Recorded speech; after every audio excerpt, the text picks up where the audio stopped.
This video is just a quick description of what I'm looking for Project 1, Shape Compositions. Using only primary shapes, create a set of 4 compositions reflecting the following ideas: energy, calm, tension, fun. The compositions are meant to be 6 by 6 inch squares using only black and white, and the compositions can be completed either digitally or with traditional media like cut paper. I'd like the final products to be mounted on foam core, and you can see the due date there as well. What I'd like to do in this video is talk about how I think you should proceed with this project. The first thing I would like you to do is to get to know your subject. And how do we do that? I suggest you get your sketchbook out and make some lists. I love lists as a simple way of analyzing subjects. If you aren't a list maker, this is a great project to begin the habit. Another way to get to know your subject is to make a mind map. Now, a mind map is essentially just a much more structured list. We'll talk about mind maps a little bit later on. Another thing you can do to get to know your subject a little bit better is to do some visual research. What does it look like? Now, for abstract subjects such as the one we're working on, that might be a little bit hard to do at this point. Let's explore list making a little bit deeper.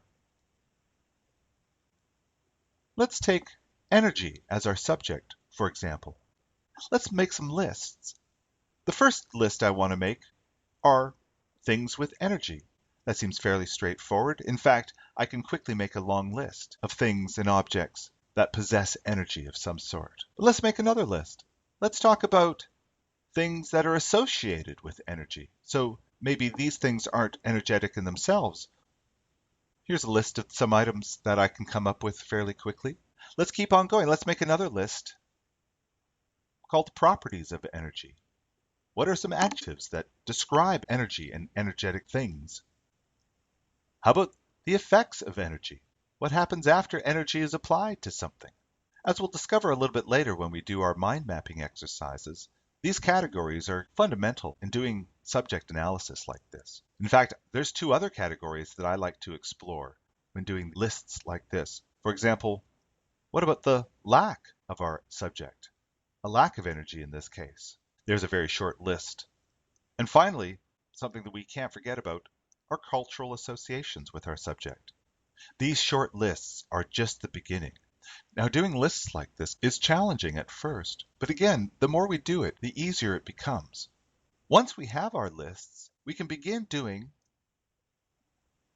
step 2, which is a visual exploration of our subject. And we do this by drawing multiple small sketches in our sketchbooks.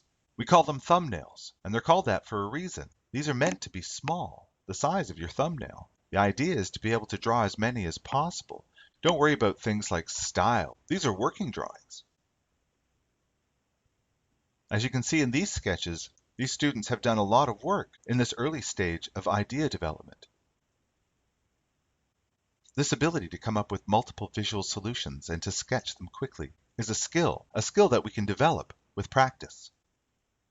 Now, there's a couple of ideas that I want to talk about quickly. One of the most challenging of the 4 subjects I find for students is this one: tension. It's not quite as clear as the others. I like to think of tension in a couple of different ways. The first is as opposing forces. As we see in this composition here, we can see this student has used a visual analogy of some sort of pliable substance that is being pulled apart. And this image shows the point of maximum tension, where the tension has yet to be resolved. This idea of an unresolved situation also brings up another idea of tension. Here's another expression of tension. This balancing act feels tense because it doesn't feel like it's sustainable. And that feeling of an unsustainable situation as unresolved feels tense.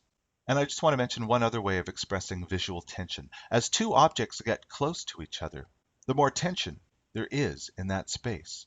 We can sometimes think of objects in a composition like objects in a room, and our eyes move about that room. And as objects get closer together, that space becomes a tension point. And we can imagine ourselves moving around a room that hasn't left enough room for us to really move. Our eyes, in a similar way, can get caught in tension points. Let's take a look at these compositions. These compositions were both meant to represent tension. The one on the left was the original composition. But after a while, the student decided to do the second composition on the right. I think the one on the right does feel more tense, especially in how small the squares are getting in the middle. But I also like the way the student has angled the squares so as to enhance the feeling of continuity between them. This enhances the feeling of unity in that composition. Another thing that enhances the feeling of unity in this composition is the fact that the student has used only squares throughout, although I have said that you can use circles, squares, and triangles. By limiting yourself to a single shape per composition can be helpful for creating a more pleasing and unified composition.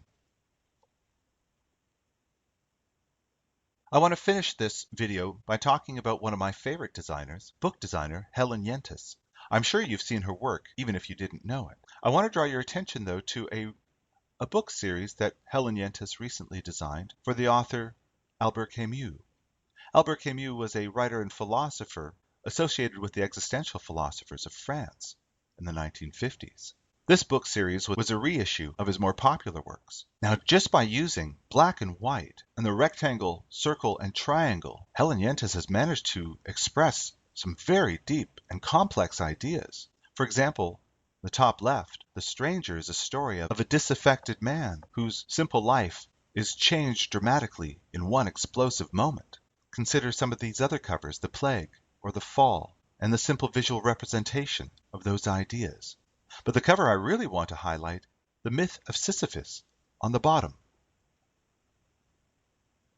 The myth of Sisyphus is an ancient Greek myth about an arrogant king who, after upsetting the gods, is cursed by Zeus to for eternity roll a boulder up a steep mountain, only to watch it roll down the other side and then begin the process over again for eternity. It's the origin of the phrase a Sisyphean task, meaning something that feels endless. But look at what Helen Yentis has done with such a complex idea, and how she has distilled this idea into the simple triangle shape representing the incline of a mountain, and how repeating it through a grid over and over again suggests eternity.